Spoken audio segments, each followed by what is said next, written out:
July 26, 2025. Well, Tulsi Gabbard really has been kind of on the offensive all week. And I guess, and so it looks like she's really got things going, and apparently is actually even now referred all this stuff to the Justice Department for prosecution in terms of the effort by the outgoing Obama administration, which we mentioned in the previous video, to create to blow this what really is the Russia hoax. I mean, the idea that in some way that Russia was actually in league with Trump, and that the campaigns were really working or whatever. Now, as to what will ultimately come of all this is another issue, but because of a few things, but she's continued to release more information. And I think the main thing that's been achieved here is it tends to now dominate, if nothing else, the conservative media channels. Of course, the liberals are doing their own thing, but remember, each group tends to listen to their own people. So, for the most part, I think it's sort of pushed the Epstein issue somewhat off the front page into a secondary issue, although it's still there, of course. And of course, I've addressed that previously, what I think about that.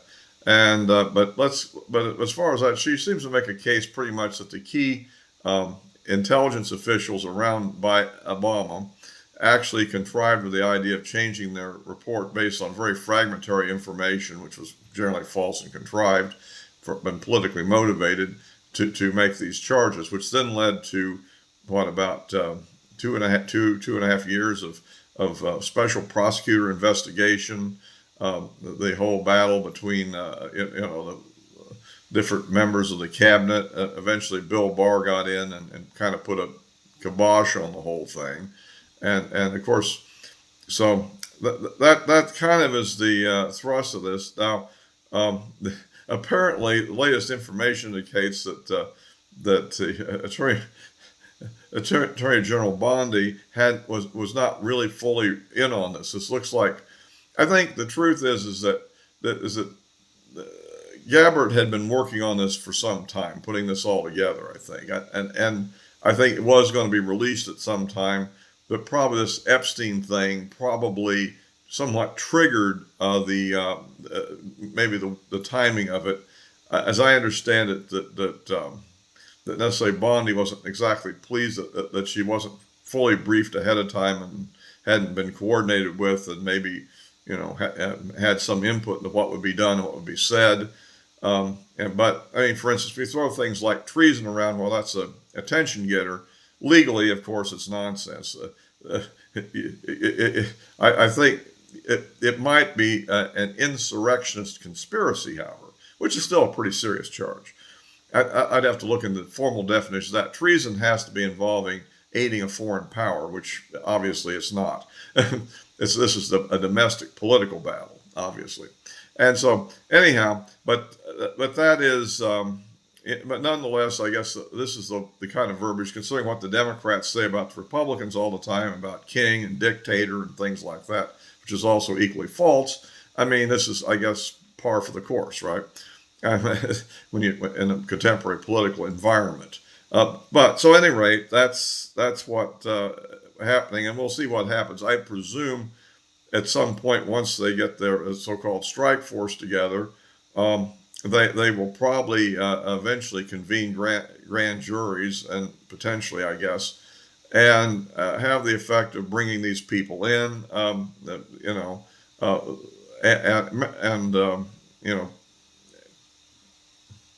seeing whether they take the fifth or whether they talk.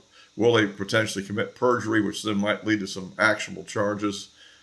As far as former President Obama, I think he's largely protected by presidential immunity, probably even more so than Trump would have been for the actions that were in play when the immunity thing seemed to cause. I'm not sure that the immunity is what really stopped the end of the prosecutions as much as the fact that he'd won the election, and they knew they were going to get fired from the Justice Department, the special counsel and all that, so they just decided to fold their tent then and there. And I think there's still some issues in the New York case that's under appeal, and there's also the Georgia thing. It probably will die out just because they've removed the the local attorney, prosecuting attorney, and let's see, that's in Fulton County, that was bringing those charges down there. So, but the point I'm making is that it looks like that wrapped it up. But for Obama here, it is a presidential direction. I get the feeling that even there, it was one of those kind of things, sort of like he saw what the conclusion was, that there really was no real conspiracy with the Russians, and so he said, I want that reviewed, and I want better information or something like that, which they interpreted was make up something.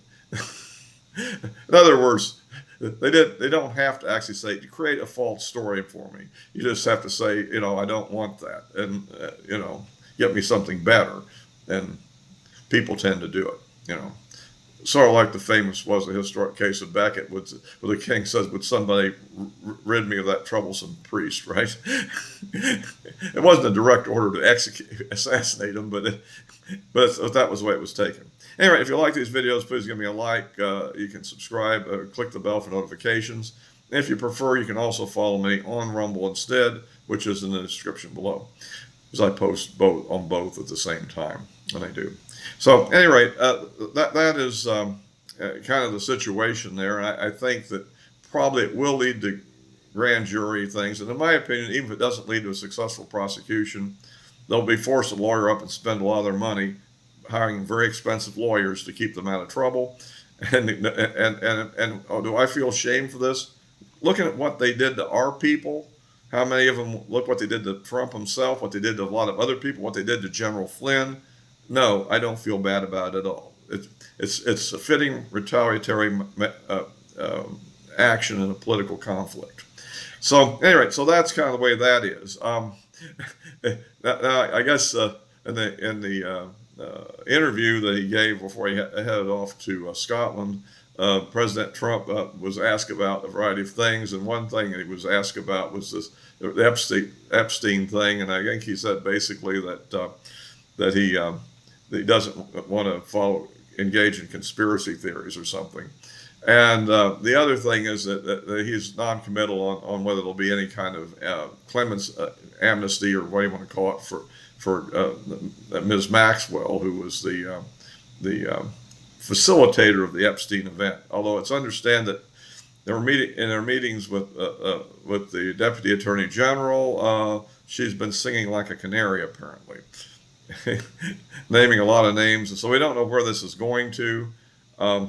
In fact, this led to an alternate theory about Trump's behavior, which I don't know if it's true. It probably isn't, but it's an interesting thought. What if, in fact, Trump didn't want to actually, for whatever reason, maybe just because of the social circles that he travels in, didn't want to be the aggressor to bring these charges, like I'm going after these people. So what he did was he said, go ahead and put out this thing. We're closing down the investigation, knowing, I mean, is he ignorant? Is he stupid? That was one theory that's out there. Another theory out there is he's smart. So if he's smart, what does he expect is going to happen? Exactly what did. Everybody gets spun up. Everybody's saying, hey, we got to release this. We got to subpoena these documents. We got to have hearings, et cetera, right? So now these people will be named, and he's going after them, and he can say, oh, shucks, not my fault. I didn't order this. It wasn't what I was wanting to do. I don't know if that's true or not, but, it's just sort of hard to believe that Trump is going to be passive aggressive, isn't it? But that's possible, or maybe, I don't know what he's thinking. We'll see what's going to come of this. But I think, to me, I still stick my opinion that I don't think he's going to be found guilty of anything. I'm also not sure how actionable cases that are that old will be, depending on how recent they are, the jurisdiction in which any offense was committed, the degree to which the victims are prepared to go out and testify and come forward, because I can imagine that they're not too keen about, they're probably moved on, they're probably married now, maybe they have kids in school, and okay, no, I don't want to revisit this at all. Maybe they'll probably think even my husband may not even know that I was involved in anything like this even. Or if they do, that's all that know, and the kids don't know, and they hope they never know. So, this is possible, but I don't know. These are all speculations, but I think they're more rational than what you see some of these leftists on X saying. Let's put it that way. So we'll have to, just continue to monitor the situation, see what develops. But I think there's going to be a lot more noise, I think, eventually on the stuff that Gabbard has raised, too. Not that necessarily, it might even get some convictions, particularly on perjury, because some of these people probably have testified. And if they can turn this into a conspiracy charge, supposedly that they could still be extending the statute of limitations if they've taken further actions to promote or cover the conspiracy afterwards. So we'll see on that one. On the other hand, what else is cooking out there? Well, I guess on the Federal Reserve thing, I know that Trump met with Chairman Powell and kind of ambushed him with a nice little, hey, your thing costs an extra $400 million more than we said previously. Anyhow, but apparently right now the tendency is, I don't know, it's almost like he's being blackmailed into lowering interest rates because of the next week's meeting for the Federal Reserve Open Market Committee. If he lowers interest rates, then probably his job will be safe. And I think he could go a quarter of a point without really being that dangerous, although Trump will immediately say that's not enough, but maybe it'll be enough to hold him to September. And of course, I often say that I'm somewhere in the 80% range on the Trump policy. The one thing I have a lot of caution about is the tariff thing and its ultimate effect. And I'd point out that look at the recent earnings reports of what Stellantis and GM. Like GM was taking over $1 billion loss due to the tariffs.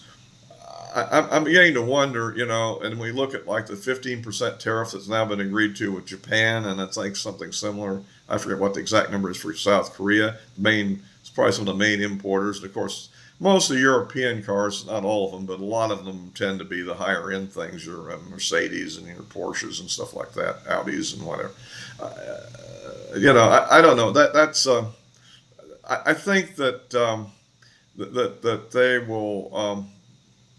But the point is, if the competition to the GM, Ford, and Chrysler type cars is going to be higher by, let's say, 15% or more, it looks to me like that as these companies find losses, they're going to start increasing their prices to not losing money, and they have pricing power because their competitions from overseas will be moved higher by tariff.